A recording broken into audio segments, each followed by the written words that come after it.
try to cut this sermon short, but at the same time, it is my hope that we would not that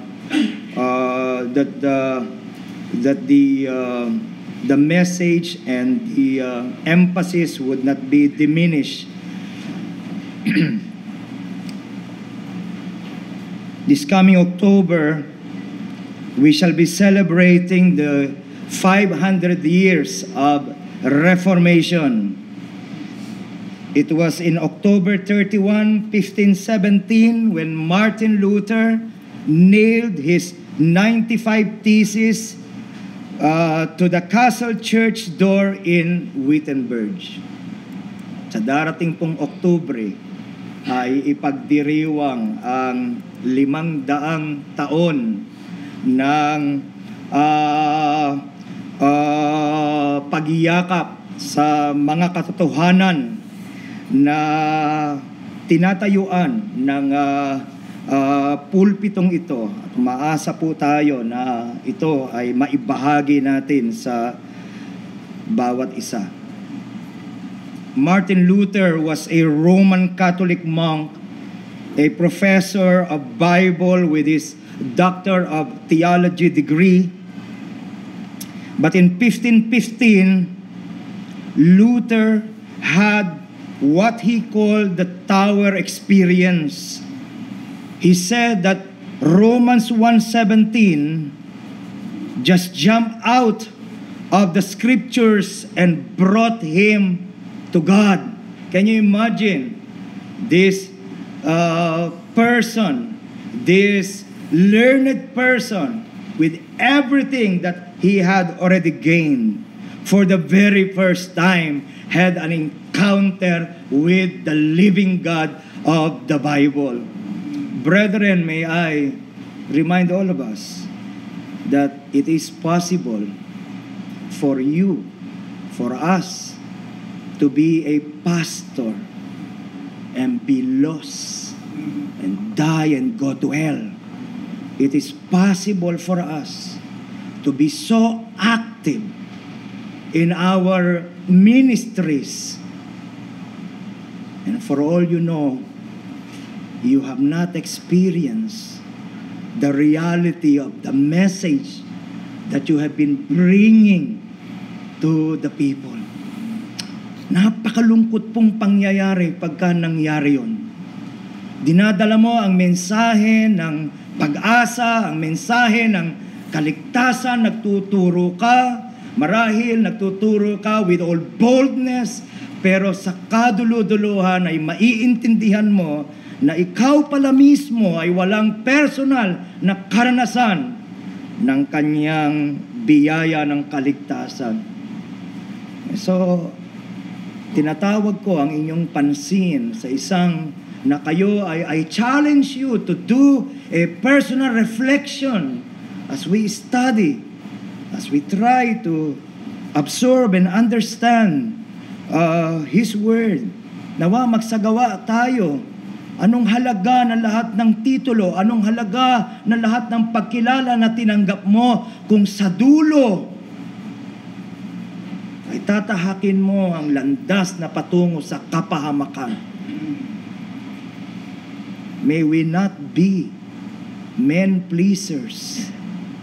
The only thing that matters is that we would be able to please our God, our Creator.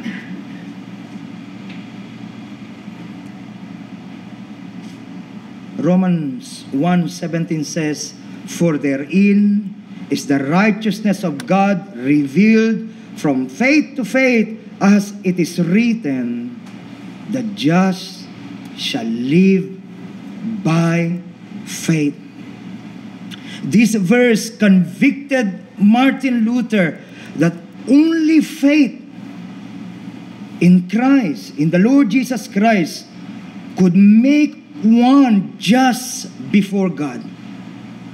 And from that time on, sola fide, justification by faith alone, in Christ's complete work alone, solus Christus, and sola scriptura, the idea that the scriptures are the only authority for sinful man in seeking salvation became the main points in his theological system. Naging malinaw sa kanya sapagkat naranasan niya na tanging sa biyaya lamang, tanging sa pananampalataya lamang, sa pamamagitan ng ating Panginoong Hesukristo lamang, mayroong tunay na kaligtasan, mayroong tunay na pagbabago. We cannot change the heart of our people. We cannot change the hearts of sinners. That work can only be performed by the Almighty God of the Bible. Do not even try. It is foolishness to even try to convince men to turn to God by your own wits, by your own eloquence. It is just impossible. But our encouragement is this: what is impossible with us is possible with our God. Yun po yung ating pag-asa. Lumalakad ka, lumalabas ka, humahayo ka, nagdadala ka ng mensahe, hindi dahil naniniwala ka na nasa iyo, na taglay mo ang kakayahang kumbinsihin ang sino man. Humahayo ka ng may buong pag-asa dahil alam mong may pwedeng gawin ang Diyos. Na makapangyarihan ang Diyos.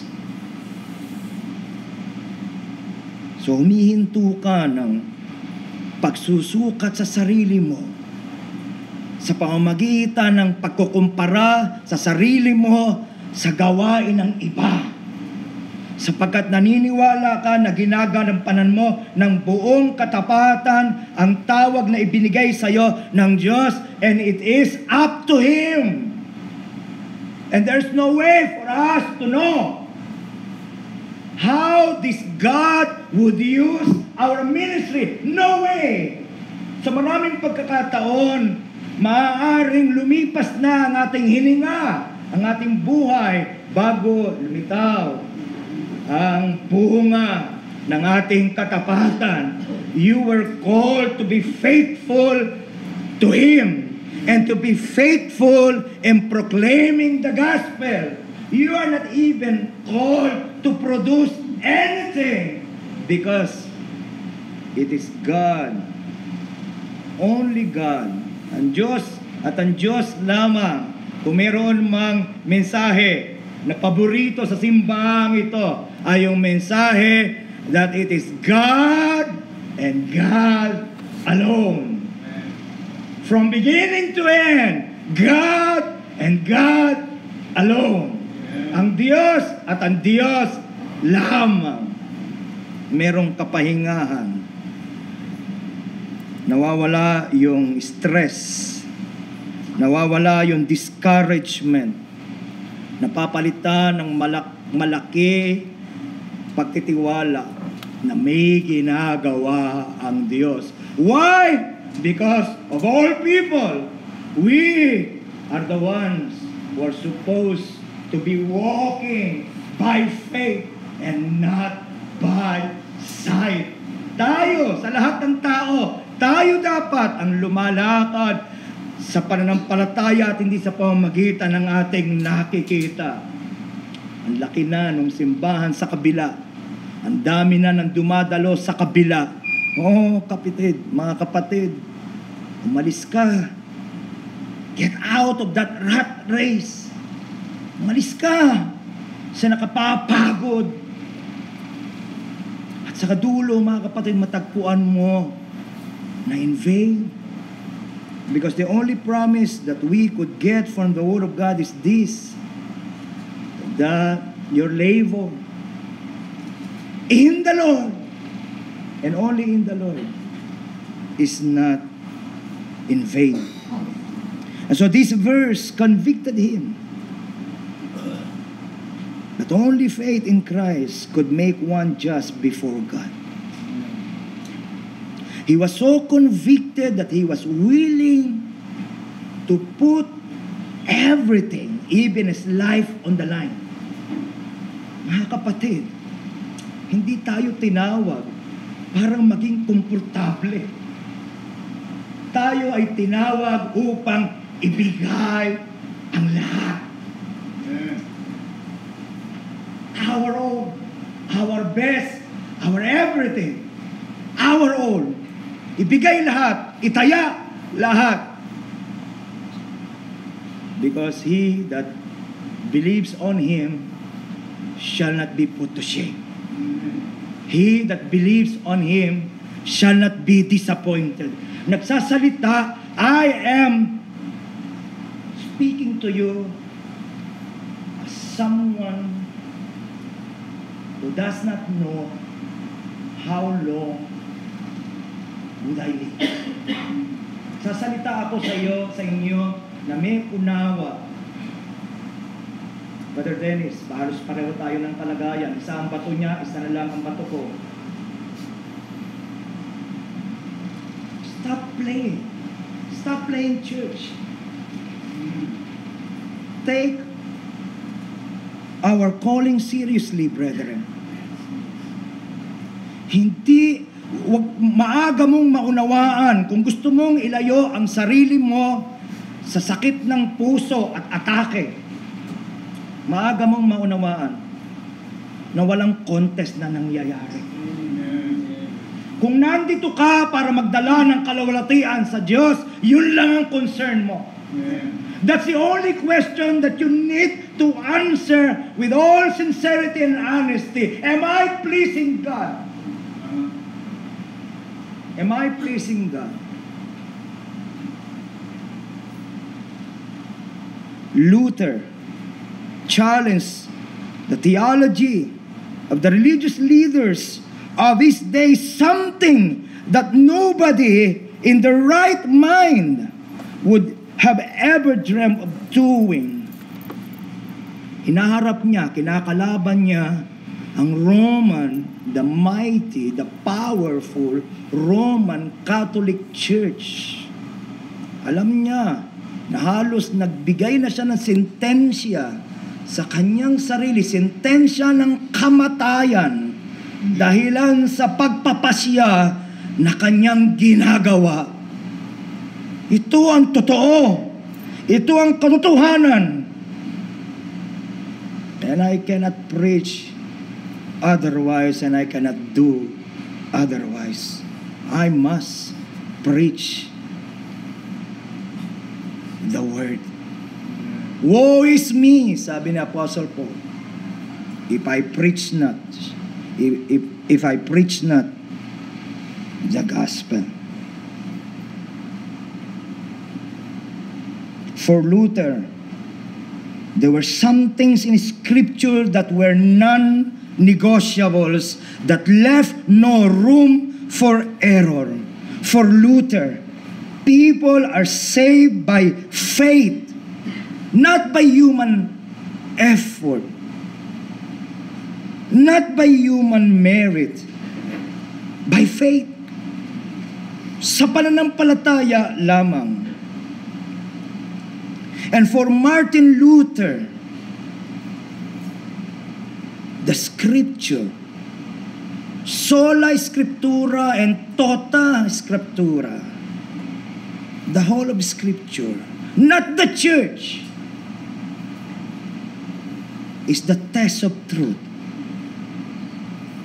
And because of this conviction, he was willing to put his life on the line for what he believed is God's truth. Palagay ko, familiar kayo sa susunod kong sasabihin. I'm quoting him. Unless I am convicted by Scripture and plain reason, I do not accept the authority of popes and councils, for they have contradicted each other. My conscience is captive to the Word of God. Meron lang isang makapangyarihan sa akin. Ako'y nakabilanggo sa kanyang mga salita.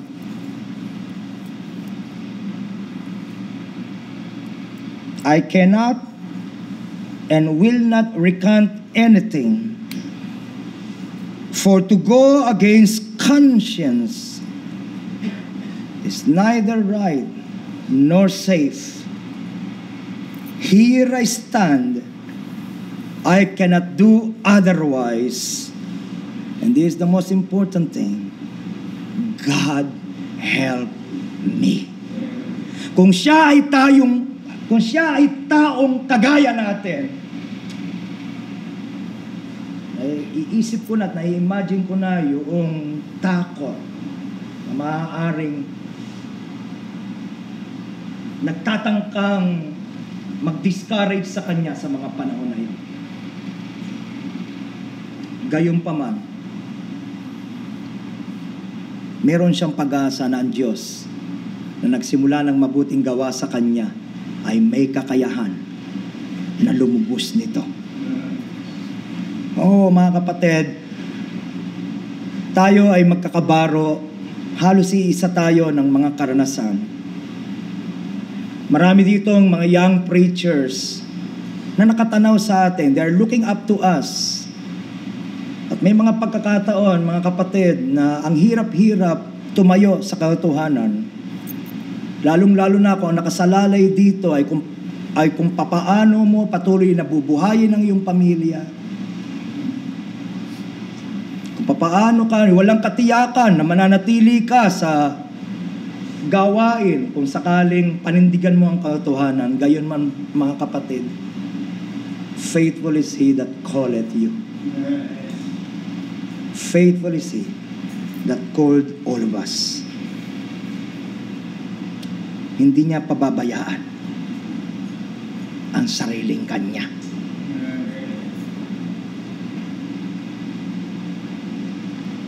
Now, Martin Luther was not the first to take his stand in such matters as this.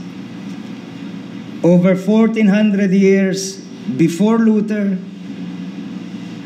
there was a man named Paul of Tarsus. Paul took his stand for the truth.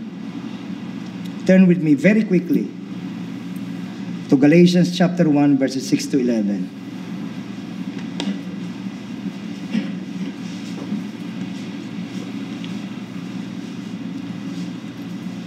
Galatians chapter 1, beginning verse 6, I marvel that ye are so soon removed from Him that called you into the grace of Christ unto another gospel, which is not another, but there be some that trouble you and would pervert the gospel of Christ.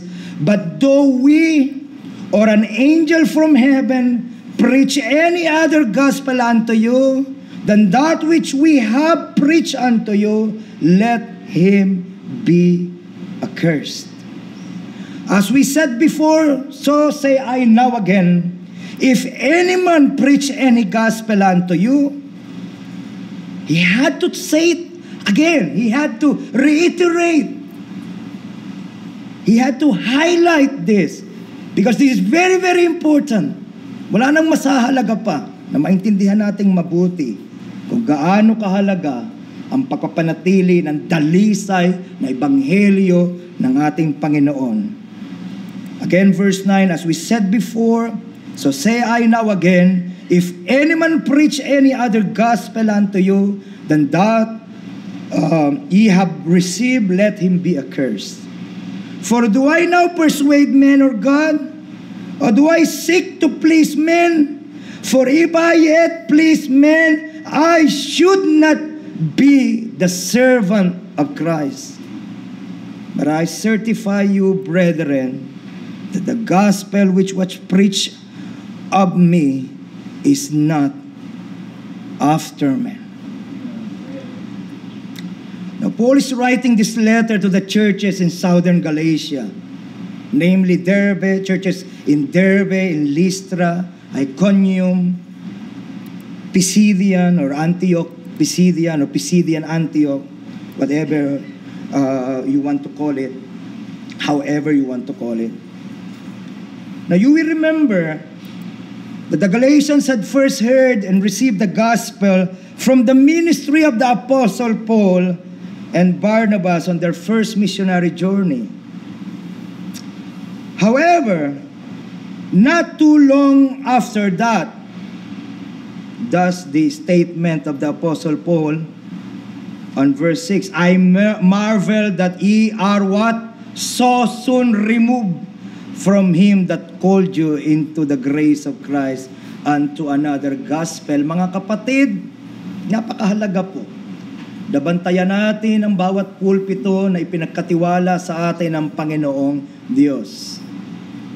Sapagkat it only takes one generation, if not even shorter, para yung simbahan na nakilala na tumatayo sa katotohanan ay mauwi sa pagtuturo ng kasinungalingan.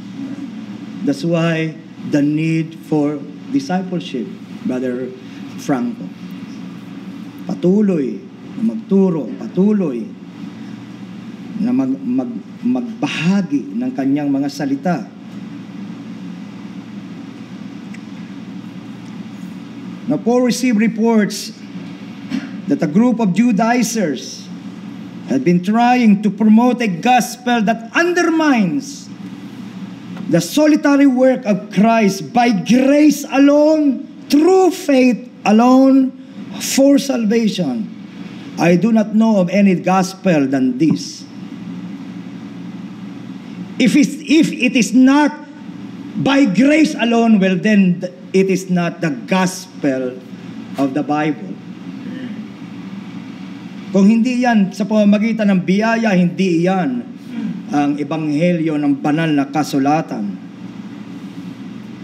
Now this group told the Galatian brethren that Christ's work is not enough for salvation and that they must add to it adherence to the law, particularly circumcision. And this is the reason why, as we read this passage and as we consider its context, we could sense Paul's dismay, Paul's disgust at what is happening in the churches of Galatia. Mararamdaman mo, makikita mo na nagagalit si Apostol Pablo, nag-iinit si Apostol Pablo sa nalalaman niya at nababalitaan niyang nangyayari sa mga simbahan sa Galatia. I just wonder, brethren, kung tayo man ay gayon din kazilos sa pagpapanatili sa kadilisayan ng katotohanan, nagagalit ka pagka sinabi ng ibang pastor na mas marami sila kaysa sa inyo. Nagagalit ka pagka sinasabi ng ibang pastor na mas maganda ang choir nila kaysa sa inyo. Patutunayan natin. Mas marami tayo. Patutunayan natin. Mas maganda ang choir natin. Patutunayan natin na mas malaki ang gusali natin. Oo, mga kapatid. May pangangailangan ng maraming pagsisisi sa ating kalagitnaan ngayon. Sapagkat malamang hindi ako nagkakamali na marami sa atin, if we would only be honest to ourselves, ay nauwi na lamang sa gayon. Di na mahalaga kung papaano nila tinanggap ang salita ng Diyos. Basta dumadalo, ayos na yan. Basta nagkakaloob, ligtas yan.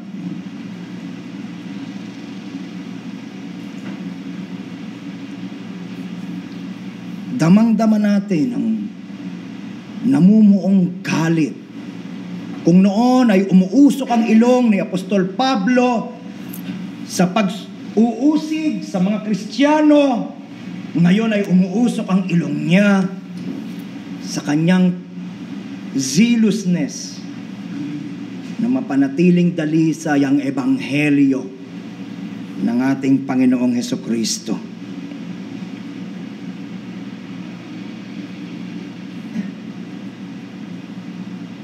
Ganon din po ba tayo kasensitibo? Magandang itanong natin sa ating mga sarili. Ganon din po ba tayo ka-discerning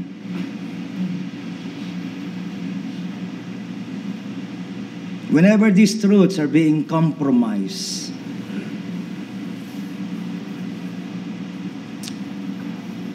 Dalawang bagay po ang pwede nating, out of maybe many others, pero dalawang bagay ang gusto kong pansinin natin sa mga sandaling ito na nagpapatunay ng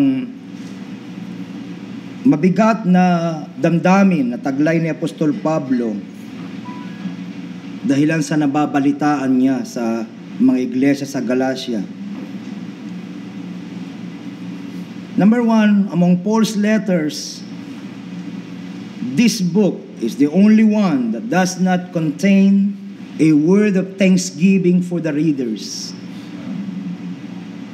In every other case, Paul takes a verse or two or three to give thanks for his readers. Even in his epistle to the Corinthians, kahit na sila natatagpuang makamundo sa maraming pagkakataon, nakakita pa rin ang magandang ipagpapasalamat si Apostol Pablo para sa mga taga-Corinto. Di gayon. This is not the case with the churches in Galatia. Not this time. Paul was so concerned for the spiritual well-being of these people that he jumped right to the heart of his letter. Kailangan ko nang sabihin ang kailangan kong sabihin sa inyo. Wala nang maraming pasakali. Ito ang kailangan nyong malaman. Do we please men or do we please God? In the very first chapter of this book, lalaki sa lalaki, sino ba talaga ang dahilan? Bakit ka nasa gawain? Ano pa talaga ang dahilan? Bakit mo ginagawa ang iyong ginagawa? Secondly, contrary to his normal practice of using a secretary to write his letters for him, and probably because he can no longer contain himself, he was so consumed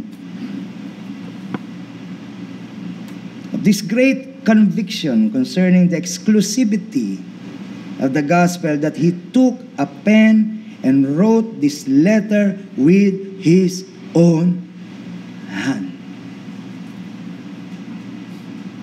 Marahil kung gamitin natin ang ating imahinasyon, sabi niya siguro sa kanyang secretary, ano tawag doon? Sige. Scoliosis. Sabi niya siguro, amin na yan. Ako na ang susulat. Nag-aapoy.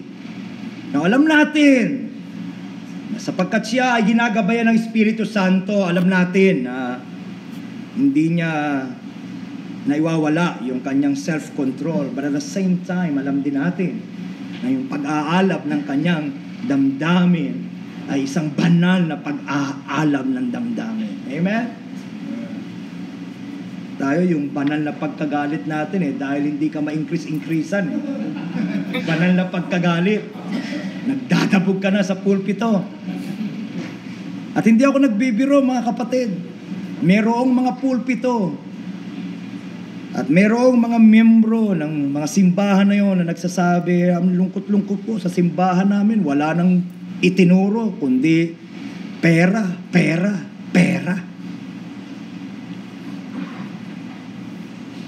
Doon sa Galatians chapter 6 verse 11, sabi niya, "You see how large a letter I have written unto you with mine own hand.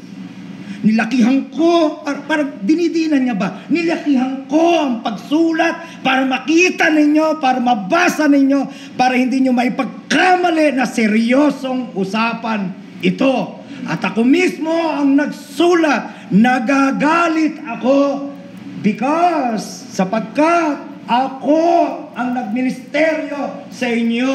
Alam nyo kung anong ibig sabihin ng freedom in Christ. Alam nyo kung anong kapangyarihan ng biyaya. You have experienced it. Why? Why? Bakit? Bakit nyo iniiwan? Nagdala sa inyo ng pag-asa, ang nagpalaya sa inyo. Bakit? Pusong pastor na alam kong taglay ng karamihan sa atin kung hindi man ng lahat sa atin.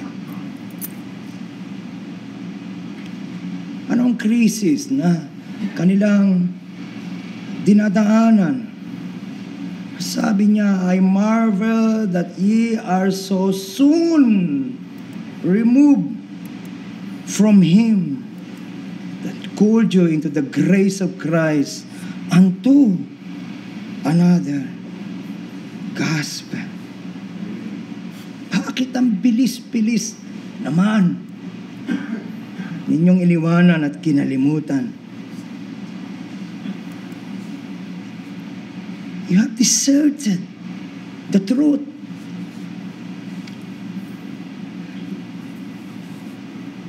Naging traidor kayo. Sapagkat yun mismo ang ibig sabihin ng desertion doon. Naging traidor kayo. Iniwanan niyo ang ebanghelyo.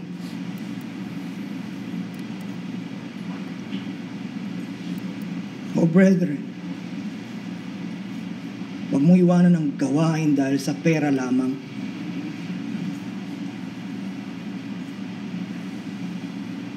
Huwag mong iwanan ang gawain dahil may friction ka lamang sa isa sa kasamaan mo sa simbahan. Dahil nandoon ka, hindi para sa kanila at dahil sa kanila. Nandoon ka dahil tinawag ka ng Diyos.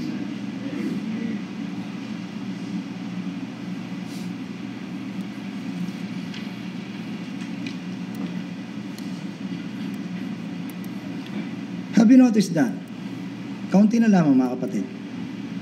Napansin po ba ninyo yung diin? Basahin natin ulit, verse 6. I marvel that ye are so soon removed from what? From Him. From God Himself. Hindi ka lang umiiwan sa isang aral. Tinatalikuran mo ang Diyos.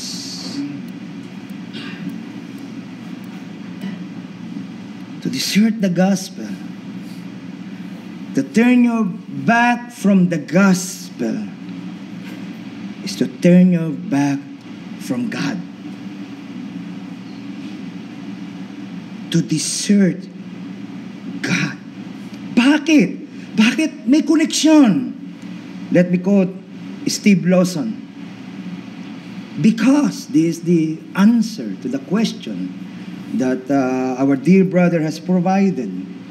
Because the greatest revelation of the glory of God has come shining forth to us through the gospel of our Lord Jesus Christ. Every attribute of God is shining forth brighter than 10,000 suns in the sky, beaming and pouring through the cross and the gospel of Jesus Christ. Ang ebanghelyo, ang kinasangkapan at pinili ng Diyos para i-demonstra kung sino siya. Saan mo ba higit pang makikita at ma-appreciate, for example, ang kabanalan ng Diyos? Hindi ba doon sa krus? Hindi ba kung ano nangyari doon sa krus? Kung gaano niya kinamumuhian ang kasalanan. Kung gaano tayo nahiwalay sa Diyos dahilan sa kasalanan at sapagkat siya'y banal. Saan mo nakita ang kanyang poo? Hindi ba sa krus? Kung papaano ang ating Panginoon Jesucristo ay nabugbog, sinaktan, dinalamhati. Dahil saan? For our iniquities. This is the message of the gospel. Ito po ang mensahe ng Ebanghelyo. May namatay, may pinurusahan, may naghirap, may nagbata na dapat sana ay tayo. Ganun kabigat, ganun kalalim, ganun kaseryoso ang kasalanan na kinakailangan ang Diyos mismo, ang magkatawang tao para maging posible ang kaligtasan. At siya ang sumalo ng galit at ng puot ng Diyos. Meron pa po bang mas lilinaw na paglalarawan ito maliban sa Ebanghelyo? Saan mo nakita, mga kapatid, ang biyaya ng Diyos na nagawang tanggapin ang isang ketongin na kagaya natin mula sa tuktok ng ating ulo hanggang sa talampakan ng ating paa, tayo'y kadiri-diring tila baga nagnananang sugat sa kanyang harapan. And yet, the invitation is clear. Come unto me, or ye that labor and are heavy laden, and I shall give you rest. This is what our people need. This is the message that they need to hear. Ito ang mensahe, mga kapatid, na kailangan nilang makita. Muli, mga kapatid, ang ating pulpito ay maging bintana sa kagandahan, the splendor, and the glory, and the majesty of our God. Because the Bible says, if I would be lifted up, I would draw all men to myself.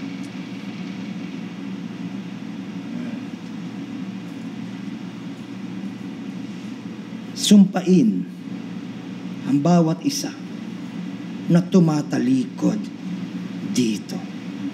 Saan galing yung sumpa? Hindi ka Apostle Paul. Ang sumpa ay galing sa Diyos. At yan mismo ang ginawa ng Ebanghelyo, mga kapatid.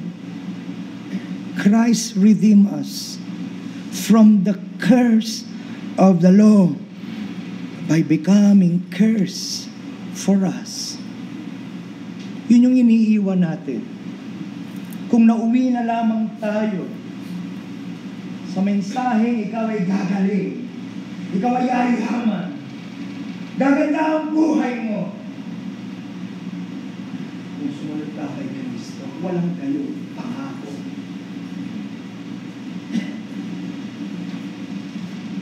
Ang pangako ng Biblia ay malinaw. We shall prosper wherever we are planted. Lalago ka. Whatever your situation and circumstance in life may be. Doon ka lalago. Ikaw. Hindi lalago ang ari-arian mo. Hindi lalaki ang sasakyan mo. Hindi lalaki ang simbahan mo. Hindi ibig sabihin ang Diyos hindi nagpapala. Hindi ibig sabihin ang pulpitong ito ay galit sa pagpapala. Pero mabibigo ka, kapatid. Sasabihin mong lahat na nagtatapat sa Diyos ay hindi lang magkakasakit. Sasabihin mo lahat na magtatapat sa Diyos ay yayaman. Sapagkat alam niyong sa karanasan na hindi. Oh, my brethren, babalikan ka, mumultuhin ka ng kasinungalingang itinuro mo. Sumpain tayo. Sumpain tayo. Woe to us. Woe to the pastors. Woe to the worship leaders who create an entertainment atmosphere in their church where this kind of seriousness feels out of place. Seryoso ang Ebanghelyo. Itinuturo ng may kaseryosohan. Huwag kang makontentong nagtawanan ng kongregasyon sa katatawa ng ikinuwento mo. Tinatapik mo ang balikat mo, bumabalik ka sa iyong upuan at sinasabi, well done, ang galing-galing mo, ang saya-saya. Kung ang kaluluwa ay tumataha sa landas na ang dulo ay kapahamakan. Yun ang pinakahuli nilang gustong marinig mula sa atin. Anong gagawin mo, mga kapatid? Ano ang gagawin natin? Let me wrap this all up. Ano ang gagawin natin sa mga mensaheng narinig natin buhat kaninang umaga? Tayo po ba ay nandito bilang mga tagapagbigay lugod sa tao? Kung masaya ka na masaya ang miyembro, kung masaya ka na masaya ang mga kapwa mo pastor sa nangyayari sa iyo, kung masaya ka na ng ganon, hindi ka karapat-dapat, hindi tayo karapat-dapat maging tagasunod ni Kristo. In the inner recesses of your heart, pagka nag-iisa ka na lang, sa magre-reflect mo, pwede mo bang sabihin, Panginoon, nagawa ko po ang kaaya-aya that is pleasing in your sight, and that's good enough. To God be the glory. Noon mo lang pwedeng sabihin, to God be the glory. Tayo po ay manalangin. Maraming salamat po aming